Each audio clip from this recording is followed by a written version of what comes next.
ഇപ്പോൾ നമുക്ക് ഏറെ സന്തോഷമുള്ള അഭിമാനമുള്ള നമ്മുടെ താരത്തിന്റെ അമ്മ നമുക്കൊപ്പം ചേർന്നിരിക്കുകയാണ്. സഞ്ജു സാംസന്റെ അമ്മ നമുക്കൊപ്പം ചേർന്നു. അമ്മ നമസ്കാരം. വളരെ അഭിമാനം, ഇത്തരത്തിലൊരു ലോകകപ്പിലേക്ക് മകൻ എത്തുമ്പോൾ ഞങ്ങൾ ഓരോരുത്തരും ആദ്യം തന്നെ അമ്മയെ ആ ഒരു അഭിമാനം, സന്തോഷം അറിയിക്കുകയാണ്.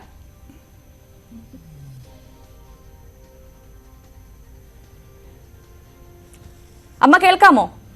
ഹലോ അമ്മ, വളരെ സന്തോഷം. ആദ്യം തന്നെ ന്യൂസ് 18 ഭാഗത്ത് നിന്ന് തീർച്ചയായിട്ടും നമുക്കും സന്തോഷമാണ്.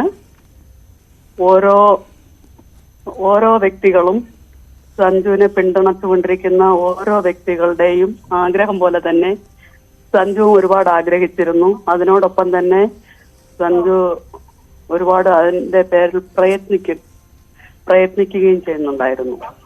അതിന് അവൻ ആഗ്രഹിച്ചതുപോലെ വേൾഡ് കപ്പിൽ അവനൊരു സ്ഥാനം ഉറപ്പിക്കാൻ പറ്റിയതിൽ നമ്മളെല്ലാവരും, നിങ്ങളോടൊപ്പം ഞാനും അതിൽ സന്തോഷിക്കുന്നുണ്ട്.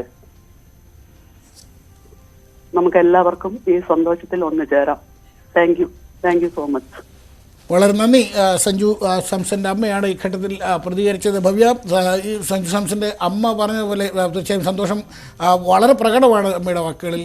അതുപോലെ തന്നെയാണ് നമ്മളോട് ഇതുവരെ പ്രതികരിച്ച ഓരോ മനുഷ്യരും. ഇപ്പം രംഗനാഥ് സാറിൻ്റെ കാര്യമായാലും അതുപോലെ തന്നെ പന്തിൻ്റെ വീതിൻ്റെ കാര്യമായാലും സോണി ചെറുവത്തൂരായാലും, പ്രത്യേകിച്ച് രംഗനാഥ് സാറൊക്കെ എന്ന് പറയുമ്പോൾ ഈ സഞ്ജു സാംസൺ തിരുവനന്തപുരം മെഡിക്കൽ കോളേജ് ഗ്രൗണ്ടിൽ പരിശീലനം നടത്തുന്നതൊക്കെ കാണാനുള്ള ഭാഗ്യം കിട്ടാനുള്ള കുറേ മാധ്യമപ്രവർത്തകർ അടക്കമുള്ള കൂട്ടത്തിൽ ഒരാളാണ് ഞാൻ.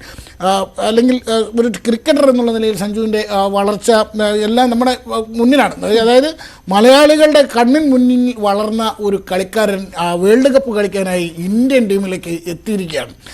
തീർച്ചയായും വാക്കുകൾ കൊണ്ട് അങ്ങനെ നമുക്ക് പറഞ്ഞു കൊടുക്കാവുന്ന ഒരു ആഹ്ലാദകരമായ ഒരു നിമിഷമല്ല. അതിനപ്പുറത്തേക്ക് ഒരുപാട് പേർക്ക് ഈ ക്രിക്കറ്റ് സ്വപ്നം കാണുന്ന